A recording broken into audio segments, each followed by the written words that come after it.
Hey everyone, and welcome back to the channel. In today's video, I wanted to quickly cover rendering techniques within Blender for fashion and wearables. So you'll see behind me some of the results we're able to get with this process. So let's hop into Blender and check out how you can do this.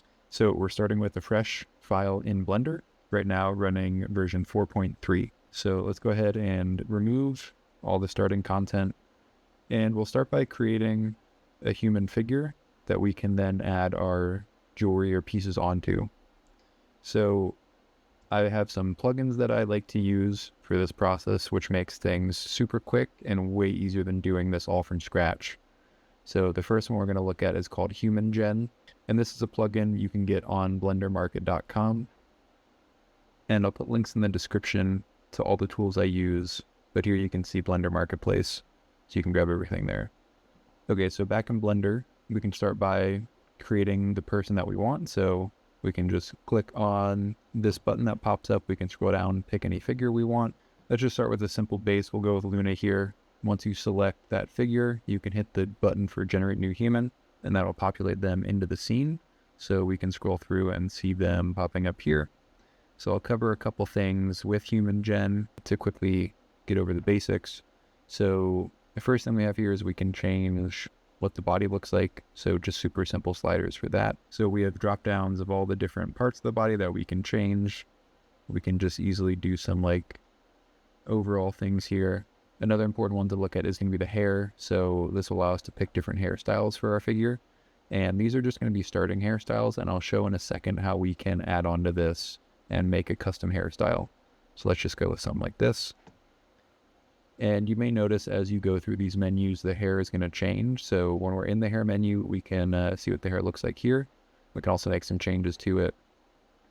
But if we go start editing other things, it's going to collapse the hair and not show it in the high detail just to save processing power on your computer, which is totally fine because we can always click this button and it'll bring the hair back so we can see that. The last important thing that I think's worth mentioning with this plugin, just when we go to quick rendering, is going to be the pose. So right now we have a really simple bone armature under here, but we can convert it to a Rigify rig if we have the Rigify plugin enabled with our Blender. So that'll just bring up a more detailed rig that we can use to edit this pose a lot more. Okay, so let's go back, bring the hair back in, and let's just quickly put this person into a more neutral rest pose.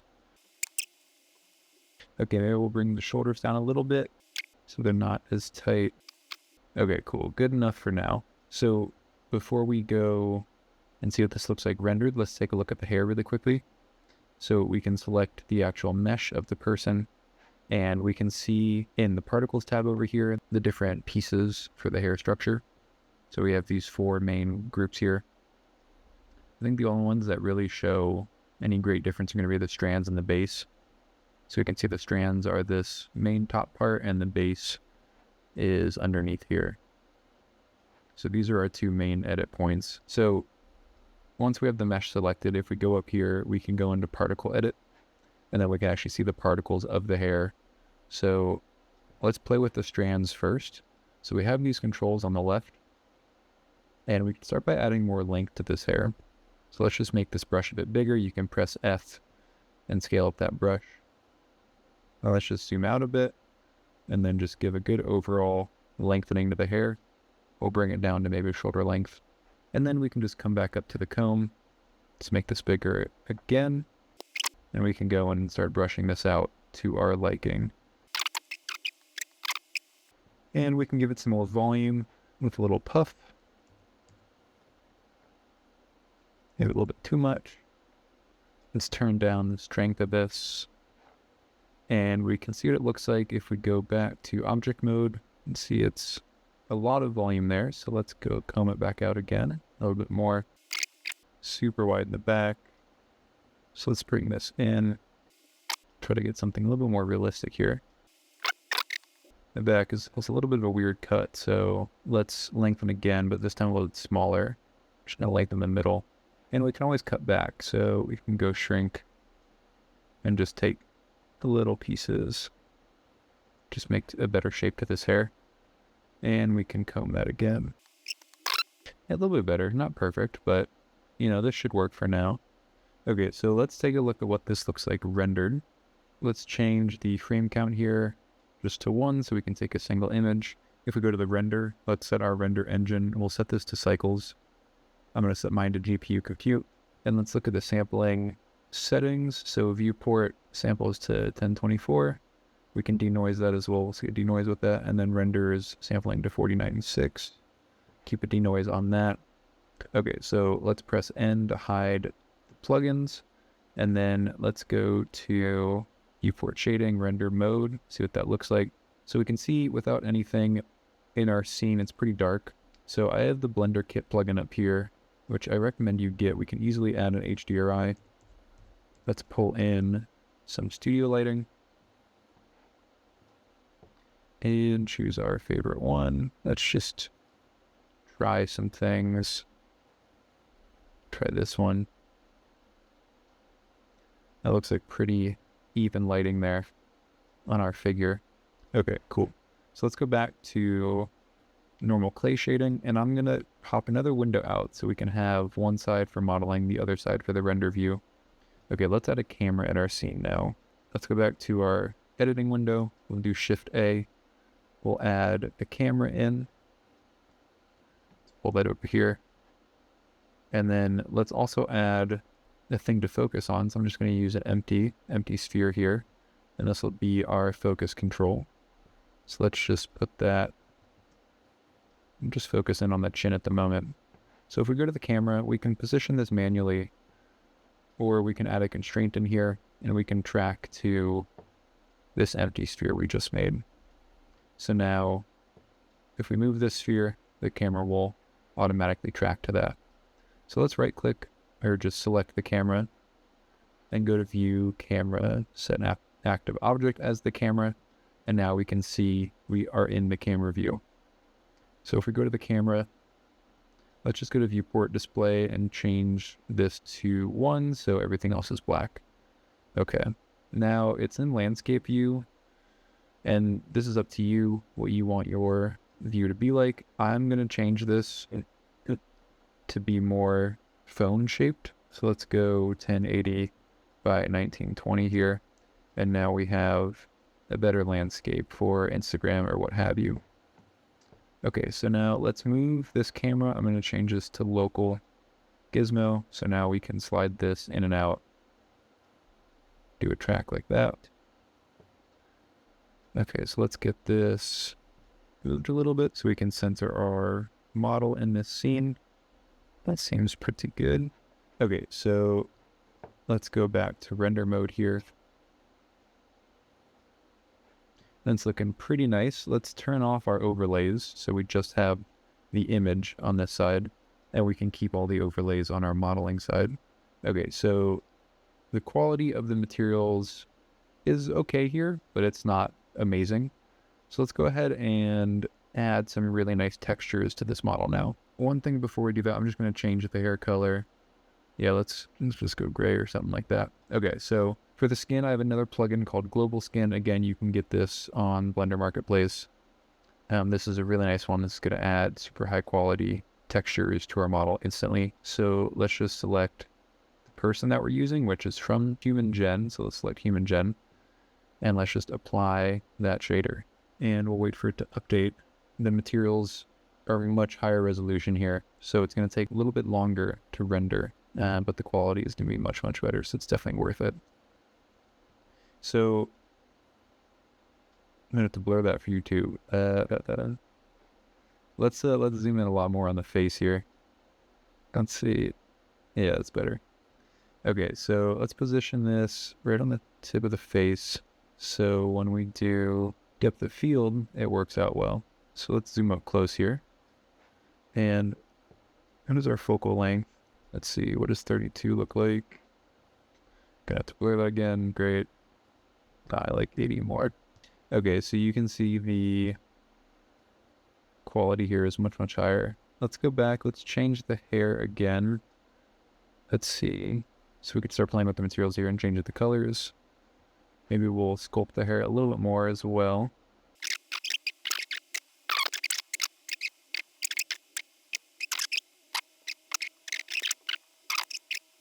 Okay, so another thing about this plugin is we can change the look of the skin on the fly. So we can go see what super punchy looks like, see what grayscale looks like, change around the contrasts. So yeah, this is super nice as well. So let's just go back to default for now. So if we actually want to look at the material itself and start editing it, we can definitely go into the shader editor and look at the global skin here. And this has a bunch more options than what we could see from the plugin pop-up. So we have a bunch of control here over the skin tone, pores, freckles, blemishes. Okay, well, as I was trying to say before Blender crashed for rendering too hard, there's a lot of options to play with the material settings, so I would recommend going through and checking that out. In this video, I will be making no custom edits because that makes my graphics card crash. So we're sticking with the basics, but it still looks pretty cool with these basics. So let's go back to our editing and render view. So this is the full image here. And one last thing for rendering, let's just play with the camera. And I did say I would try depth of field, so we will try depth of field.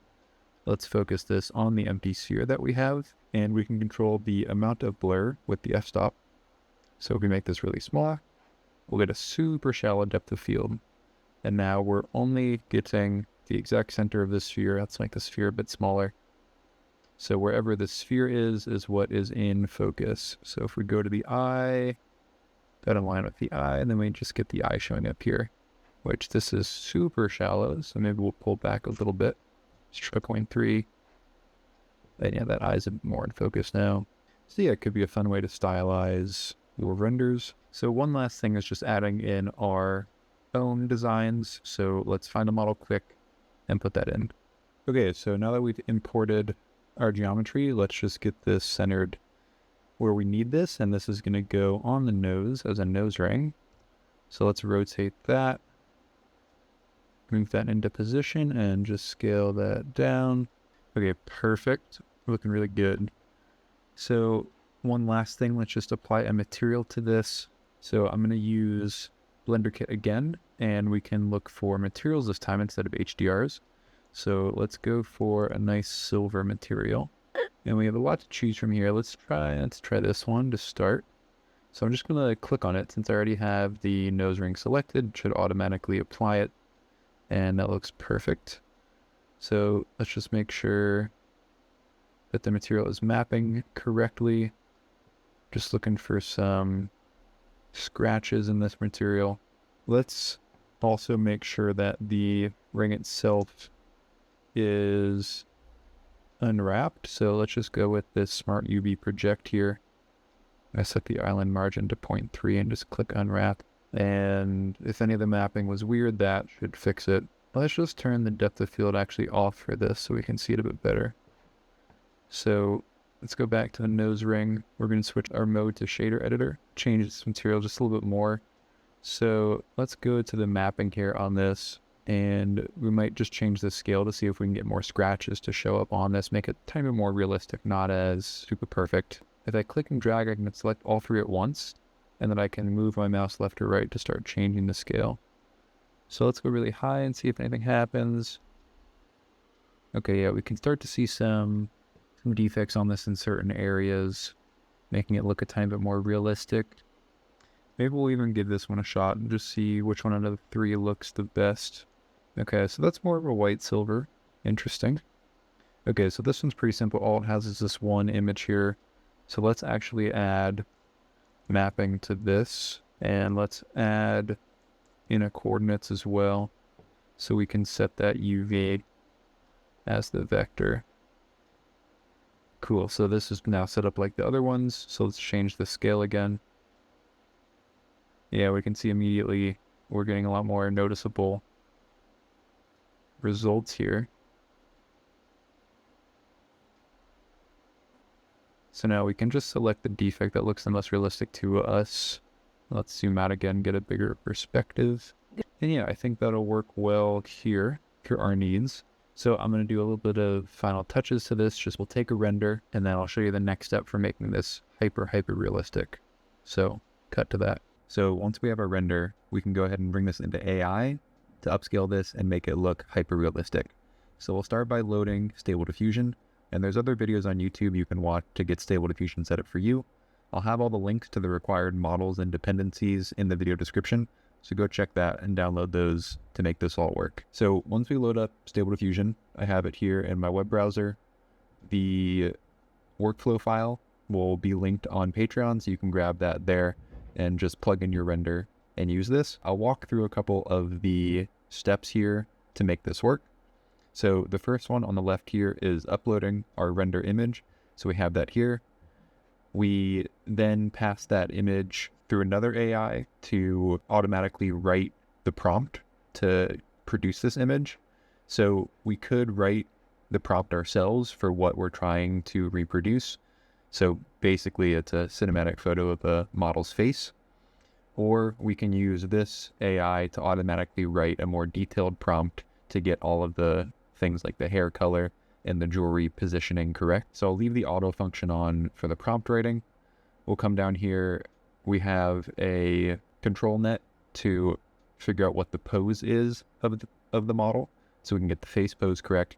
And we're also creating a depth map. So we have a really good depth estimation to create the final image. So that all then gets funneled into our K-sampler, and that will run the image AI, and that'll export the upscaled hyper-realistic image we'll output there. So let's run this and see what happens. So we can see automatically it's calculating the pose of the face. So it's got really good tracking down on that. And then we also have a really nice depth map here as well for that image. So let's come back to the K-sampler. So it's about done running, and we'll see what output we get. So it's got the pose of the face down pretty good. It's got a darker hair color, and the jewelry on the face got pretty wild. So let's run it again. So a bit better. The hair is super gray this time. The nose jewelry is more correct, but let's try one more time.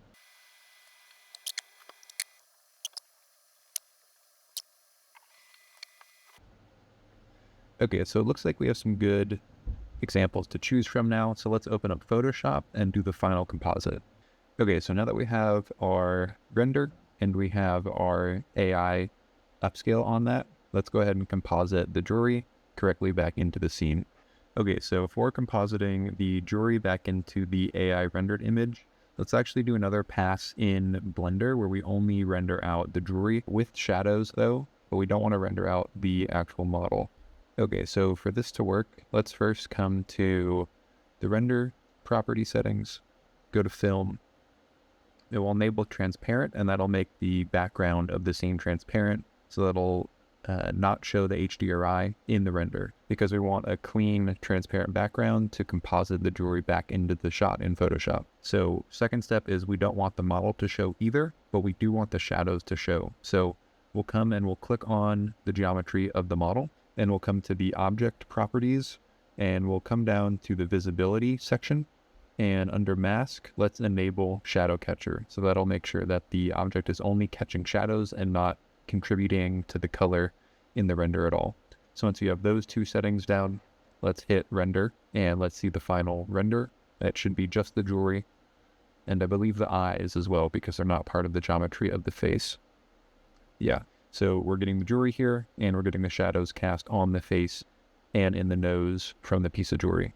So in compositing, we'll take out the eyes, a little scary looking like this, but this should allow us to composite in the jewelry without having to do a mask paint in Photoshop, which will take ages with this kind of jewelry.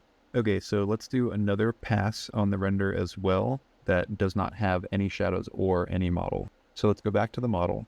We'll go up here to the outliner, and let's go to the toggle and turn on the holdout setting, and we can come down to the human gen container, and we'll just turn on holdout, and all that'll do is it'll mask out this model in the scene entirely.